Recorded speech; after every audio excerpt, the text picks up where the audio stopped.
Hey guys, I'm Jolly from UnitedStreamers.net, and today we're going to be looking at the Avermedia Live Gamer Extreme, or as you may know it, just simply LGX. Under the hood here, we've got the device itself, which is nice, compact, and basically fits in two hands. On the front, we have two audio jacks. One is aux, and one is for the microphone itself. Say you're playing off of a console or something like that, which is this is basically geared towards. Um, so you can have your chat link and all that stuff hooked up. People can hear whatever they need to hear.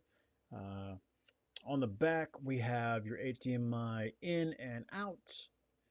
And then we've got USB 3.0 and coax, or component, sorry about that. Now, you can go ahead and unscrew this here and customize the device, taking off that plate. You can print off a label, cut it to size, and stick it underneath there if you want to, brand it as your own or put something cool looking on there. I've actually told some people who can never remember their hotkeys for OBS or whatever else they use to stream with, just write it on the back of the card and then have this device sitting, in front of you, and then you can actually just read it off of there so you know exactly what button to push for your hotkeys. And then it makes it a lot harder to lose it or whatever else, instead of using like a post-it note. All right. Now inside the box here, we've got all your wires, your manuals, and things like that.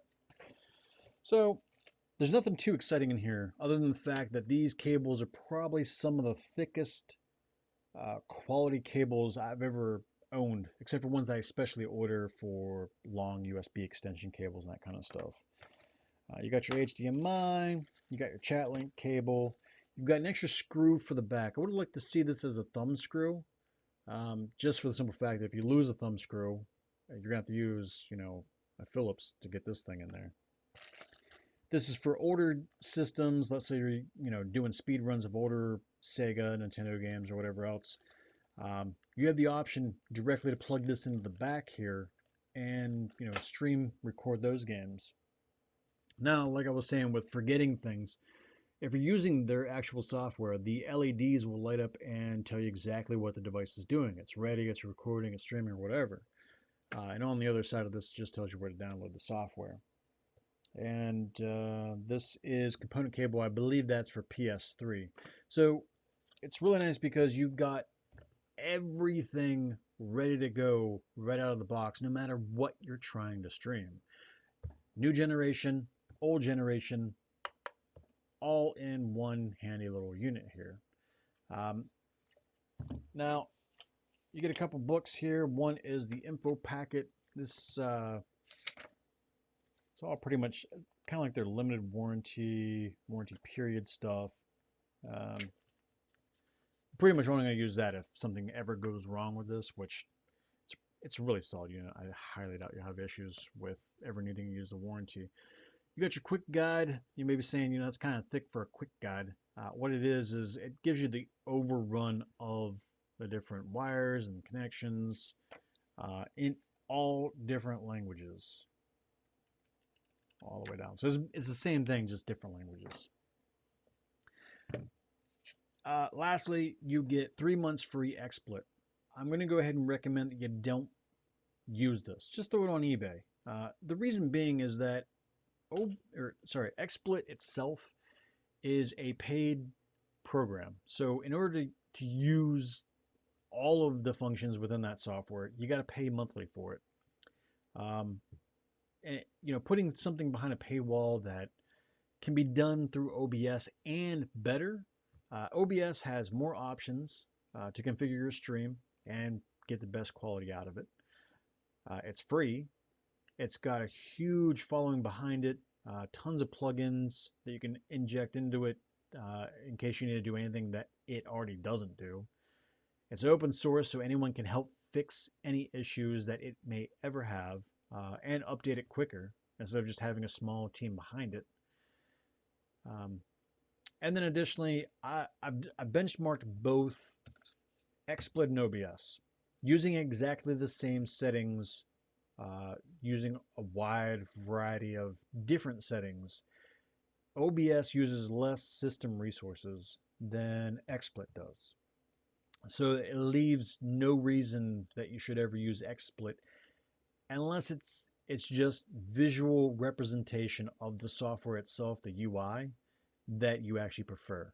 I'm not going to knock anyone who uses XSplit, but if you're not using OBS, you really ought to make the switch. Once you learn that system, it's going to be a lot better for you. Now, as far as latency, because external devices have been plagued by latency in the past, this device, I've literally, instead of using the HDMI out to a TV or a monitor in order to go ahead and watch it as a pass-through, I've actually used this device on my computer, watched OBS just to see how low the latency was and if at all it would have affected my gaming experience. It has not. When you use this through OBS, it's working basically as a kind of a pass-through. Even their own recording software, you're not going to notice any sort of latency. And the reason that this is important is some devices use USB 2.0, which is much inferior to this one's 3.0, which can cause the lag issue to happen where um, you'll be on stream or recording, you got your video cam box, and it is ahead of the actual gameplay. So it's kind of like a 24-hour spoiler alert. So you get a kill or you die, and people know prior to it actually showing up on the stream, or sorry, the game portion of the stream, which was a huge issue, but that has all been rectified with devices like this here, where they have ultra low latency. Now the 1080p 60 frames per second, this is something that both Avermedia and Elgato do, and the only metric that matters in is if you're using their own software. So say I've got a weak little CPU that can't really do the encoding. This device will do the encoding for me provided I use Avermedia's software, and it can handle up to 1080p 60 frames per second. Now, if you're using this device with OBS or any device, regardless of what it says, like my C985 from Avermedia says 1080p 30 frames per second. That doesn't mean that if I use OBS, I'm limited to 30 frames per second. Sky's the limit. I could put, if I route my graphics card out of it into either this or the C985, and I'm getting 140 frames off the card, I can stream at 140 frames. I would never recommend doing that. It's going to severely destroy the video quality. But you could essentially, use any device at any frames per second, provided you're using it simply as kind of a pass-through through the USB or directly from PCI to OBS. This is a well thought out device. Its build quality is nice and chunky. It's not overly excessively heavy or anything, but it feels like a good device. And, sometimes you just get a device and it feels so cheap. Not going to have that with this. Avermedia has been in the video streaming recording business for ages. I think my first Avermedia device was back in 2005. I get kind of leery when it comes to the Elgato, simply because before making Elgato, I'm not even entirely sure they actually make their own device or if they source it out to somebody else, but their company used to sell really cheap light bulbs. So I try to stick with the Avermedia brand. Now I've reached out to Elgato to kind of do a head-to-head with this and one of their devices, and they weren't really too adamant about doing that. So that's why I always stick with Avermedia. If you're not willing to put your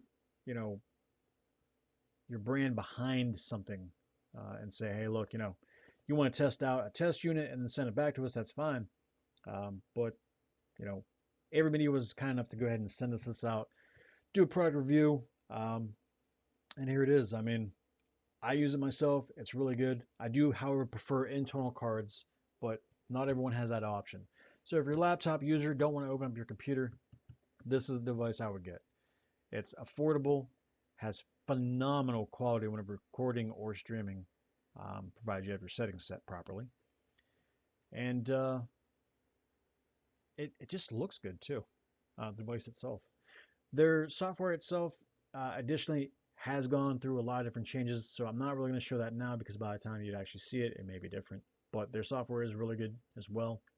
Um, but that's that. Thanks for watching. If you have any comments, questions, quibbles, or queries, you can either shoot them below this video or go ahead and jump on our forums at unitedstreamers.net and I'll go ahead and take care of any issues that you have. Thanks for watching, and you guys have a great day.